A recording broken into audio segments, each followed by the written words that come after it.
A rede pública de ensino do Rio Grande do Norte tem mais de 630 mil alunos. Um dos desafios do Estado é melhorar a qualidade da educação. O último resultado do Índice de Desenvolvimento da Educação Básica, o IDEB, registrou um desempenho abaixo da média nacional. Para aumentar os investimentos e qualificar as escolas, os educadores pedem a prorrogação do Fundo Especial que financia a educação. Esse é o tema da nossa conversa com a senadora Fátima Bezerra, porque a educação no Rio Grande do Norte é assunto de Estado.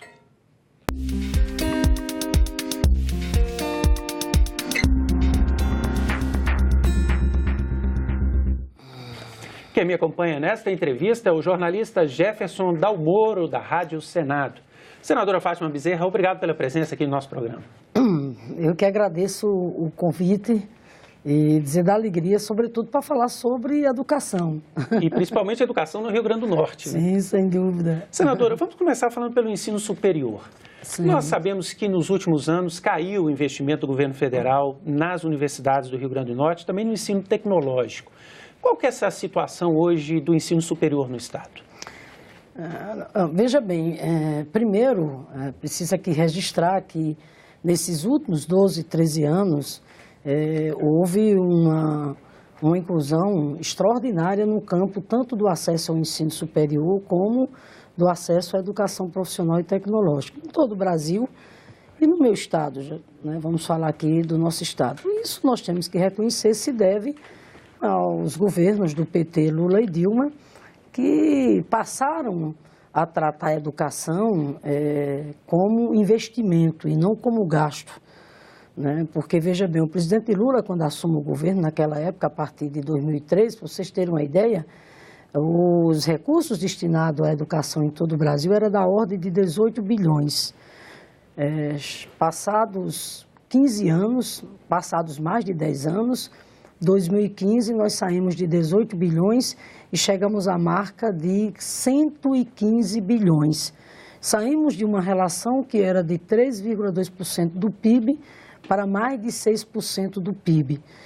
Isso por quê? Porque ele tomou uma decisão preliminar, uma decisão política de entender, invertendo a lógica adotada até o presente momento, que a educação não pode ser vista como gasto, a educação tem que ser vista como investimento.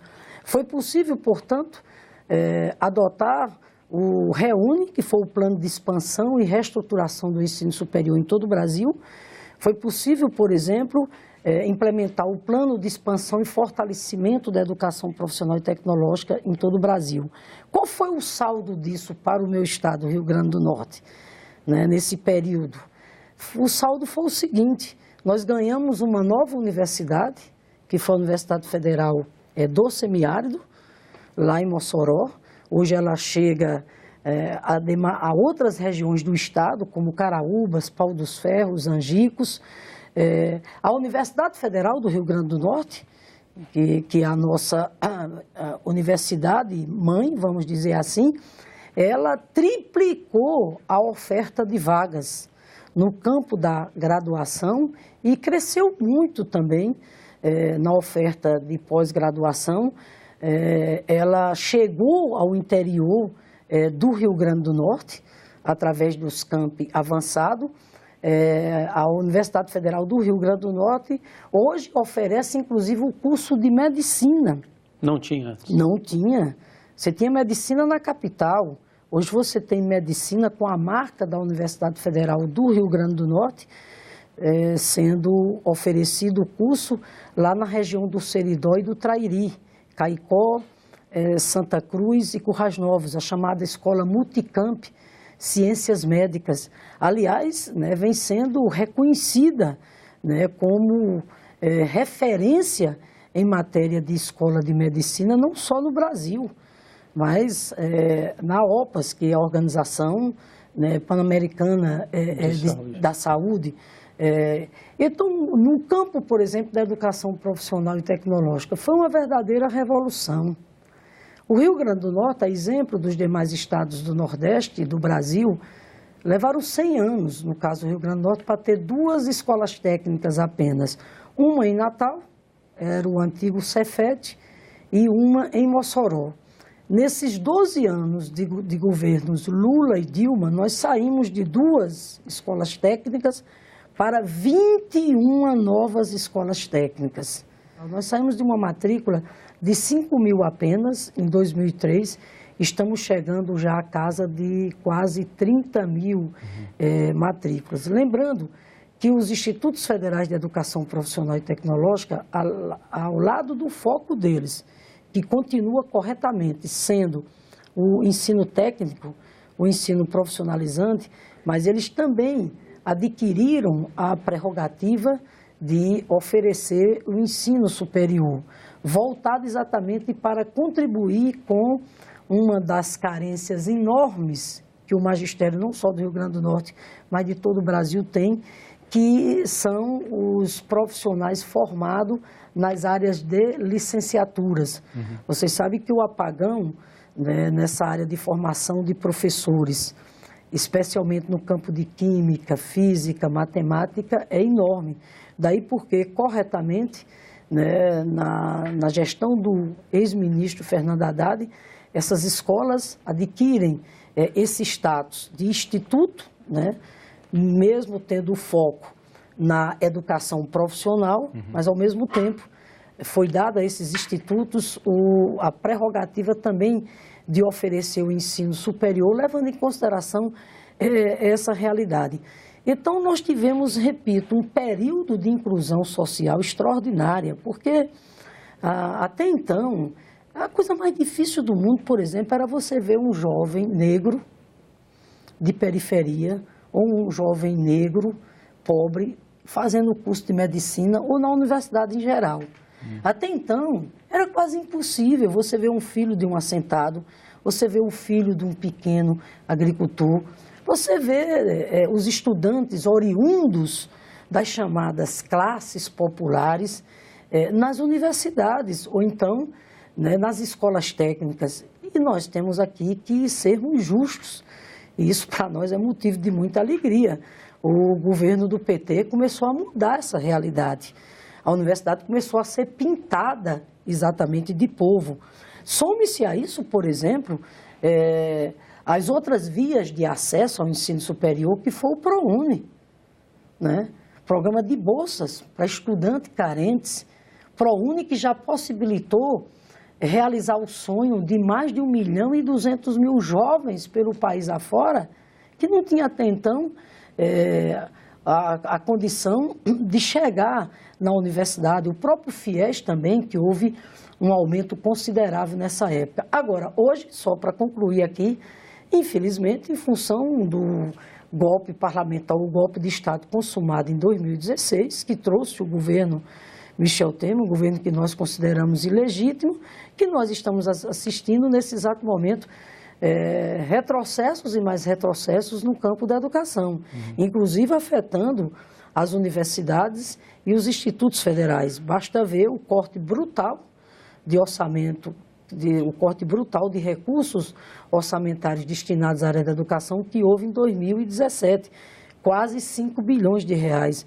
Basta ver que as universidades e os institutos federais hoje estão com dificuldade de ter orçamento suficiente para custeio, porque investimento virou uma palavra proibida.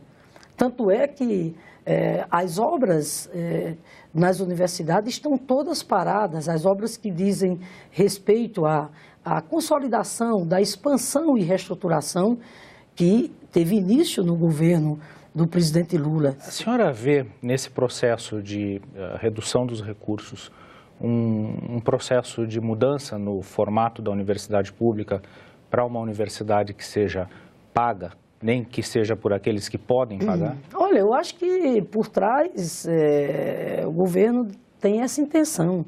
O que nós não podemos permitir de maneira nenhuma é que isso aconteça, né? Porque, veja bem, um dos maiores retrocessos que esse país poderia enfrentar, há mais ainda, porque já basta os retrocessos que nós estamos vivenciando, né? Por exemplo, o Plano Nacional de Educação, que é a agenda mais importante do país, 4 anos de debate, foi aprovado em 2014 por unanimidade pelo Congresso Nacional, sancionado à época sem vetos pela presidenta Dilma, Essa agenda hoje está ameaçada em função da emenda 95, repito, que congela os investimentos nas áreas sociais pelos próximos 20 anos. Esse Plano Nacional de Educação fala exatamente disso que você está aqui abordando, por exemplo, o acesso ao ensino superior. Porque se é fato que houve avanço nessa última década no que diz respeito à democratização do ensino superior, mas é fato que o Estado brasileiro tem ainda uma enorme dívida do ponto de vista de garantir o direito à educação do povo brasileiro. Até porque foram séculos e séculos, né, de exclusão social, né, do povo pobre da universidade. Por isso que o Plano Nacional de Educação traz aqui como meta nós sairmos hoje dos atuais 18%, 19%, que é a taxa dos estudantes em idade escolarizável, 19 a 25 anos, que têm acesso ao ensino superior. Nós temos que sair desse percentual para chegarmos no mínimo a 33%, isso no período de vigência do plano, que é até 2024. Assim como também elevar as matrículas na educação profissional e tecnológica, na creche, na educação básica como um todo. É evidente que, repito, tudo isso está seriamente ameaçado, principalmente em função dessa política de austeridade fiscal, dessa política de congelamento de gastos nas áreas sociais, de forma que, quando você fala que será que querem discutir o conceito de universidade pública, eu não tenho nenhuma dúvida que os que apregoam, né, o chamado Estado neoliberal, os que apregoam o chamado Estado mínimo, têm essa inspiração por trás, né? Porque o Estado mínimo, veja bem, né, o Estado mínimo para os mais pobres, né, digamos assim, das políticas sociais básicas, fundamentais para que a população tenha acesso como um todo, né? É essa a lógica exatamente do Estado mínimo. O Estado mínimo para os pobres, Estado máximo de privilégios para os outros. Por quê? Porque se a universidade pública, de repente, deixar de ser pública, deixar de ser gratuita e virar uma mercadoria, ela, enquanto mercadoria, vai ter acesso quem pode comprar. E quem não pode comprar não vai ter acesso de maneira nenhuma. Ou seja, significaria, na verdade, ao invés da gente avançar, repito, para cumprir as metas do Plano Nacional de Educação e garantir, né, o ingresso de mais e mais jovens na universidade, né, nas escolas técnicas, na educação como um todo, nós teríamos um retrocesso brutal, porque haveria exatamente uma evolução. Senadora, mas eu queria que a gente lutemos para que isso não aconteça de maneira nenhuma. Falar um pouco da educação básica também, né? A senhora discorreu sobre o ensino superior. Nós temos alguns dados aqui do último IDEB, que é o índice que mede o desenvolvimento da educação no estado do Rio Grande do Norte. No ensino fundamental, esse dado aí é do ensino fundamental, ali nas primeiras séries do ensino fundamental, o estado cumpriu a meta, embora o resultado não tenha sido bom. Já no ensino médio, que é a tela que nós vamos ver a seguir, o estado do Rio Grande do Norte não cumpriu em 2011, em 2013 e 2015. Só ficou à frente de um estado brasileiro. Ou seja, a qualidade da educação na rede estadual não está boa. A que a senhora atribui esses números?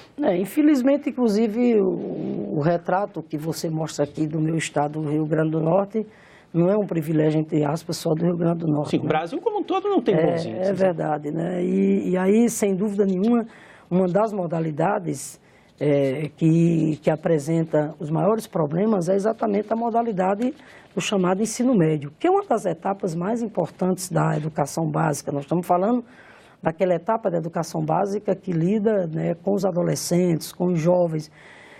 Veja bem, o que foi que nós assistimos agora recentemente? O governo federal, de cima para baixo, impôs uma reforma do ensino médio, via medida provisória.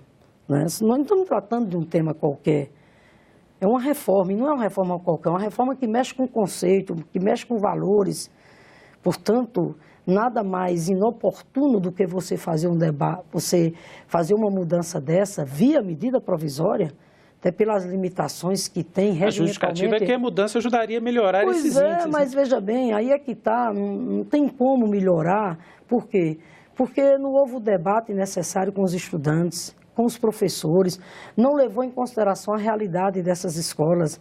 A maioria das escolas das redes estaduais lá do meu estado e pelo país afora, vai lá ver as instalações físicas totalmente inadequadas, precárias, escolas sem laboratórios, escolas sem bibliotecas, escolas sem espaço adequado para as atividades físicas, né, para as atividades culturais. A escola não é atraente para o adolescente. Não é atraente, sem contar ainda mais um componente que agregou também ao ambiente escolar e torna essa situação mais complexa ainda, que é o componente da violência, né?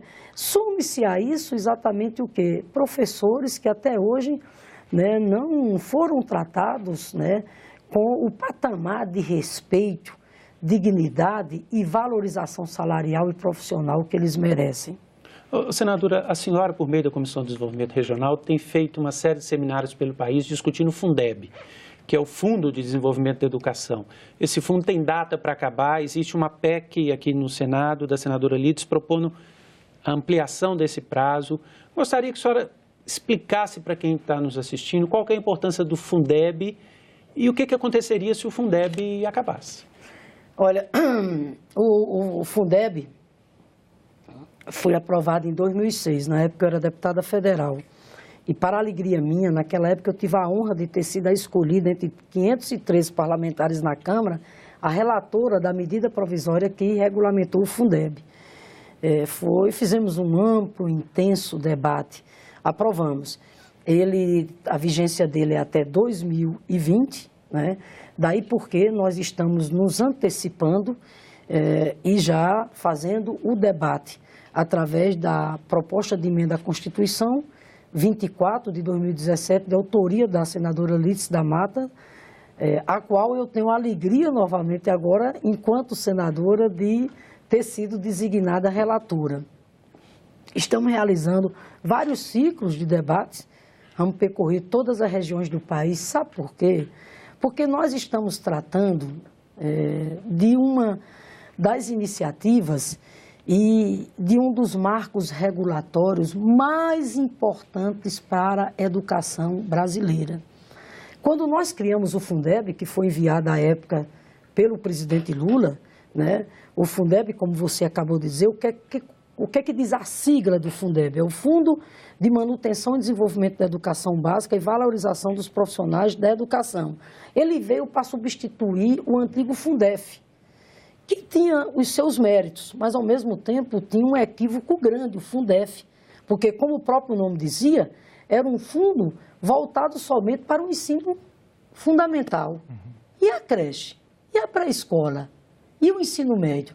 Será que para os filhos do povo do Brasil, né, bastava o Estado garantir a eles somente o ensino fundamental? Eles não têm direito também de botar seus filhos numa creche e numa creche boa, a educação, a pré-escola e assim por diante. Então o Fundeb veio para corrigir essa visão fragmentada que era o Fundef e trabalhar dentro de uma visão global, que era você considerar a educação básica desde a creche até o ensino médio, passando pelas diversas modalidades, como educação no campo, educação indígena, educação de jovens e adultos, que passou a ser contemplada com o Fundeb, educação especial.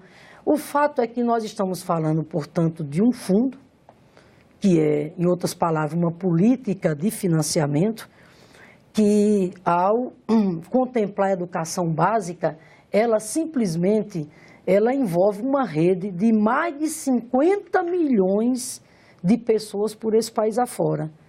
Na medida em que você pega as matrículas desde a creche até o ensino médio. É tão importante quando o Estado define uma política, literalmente, de Estado, uma política pública, e você passa a ter um foco, é tão importante isso que eu vou aqui dar um dado para vocês. Como a creche era excluída, a pré-escola era excluída, você sabe qual era o percentual de crianças de 0 a 3 que até 2003 nós tínhamos nas creches do Brasil? Sabe quanto? 9% apenas. Em 10 anos do Fundeb, como a política do Fundeb passou também a contemplar a creche, nós saímos dos atuais 9% para 28% hoje. E queremos chegar, no mínimo, a 50% de acordo com o Plano Nacional da Educação até 2024. Então, veja bem, eu ousaria dizer aqui para vocês que o Fundeb foi a mais importante iniciativa até hoje adotada no Brasil em matéria de política de financiamento para a educação brasileira. Ousaria dizer mais, esse Fundeb vai influir nos destinos da educação brasileira pelos próximos 50 anos. E aí respondo a sua pergunta. Por isso, a luta nossa para aprovar a PEC aqui da senadora Lídice da Mata. O que é que nós queremos com isso? Primeiro, prorrogar o Fundeb. Por quanto tempo? Agora não terá mais prazo de validade. Queremos agora que o Fundeb seja uma política perene. Por isso que a gente quer tirar o Fundeb do ato das disposições transitórias da Constituição e trazer para o corpo permanente da Constituição, né? Tornar o Fundeb uma política permanente. E aproveitar para fazer um debate importantíssimo, que é a questão do financiamento da educação. De que forma? Ampliando a participação financeira do governo federal junto aos estados e municípios. O Fundeb, o governo federal entra com a participação no Fundeb em torno de 10% apenas. Isso não pode continuar. O governo federal tem que aumentar a participação financeira junto ao Fundeb, porque, na verdade, o Fundeb é uma espécie de solidariedade federativa. Você pega 20% dos impostos que são arrecadados nos estados e municípios destinados para a área da educação, você redistribui esses recursos para todas as etapas, né, e modalidades da educação básica. Só que nesse bolo, que é o Fundeb, os recursos do Fundeb, os estados e municípios entram com 90%, o governo federal entra com 10% apenas. E antigamente não entrava quase nada, né? Passou, esse percentual aumentou a partir exatamente do momento da criação do Fundeb.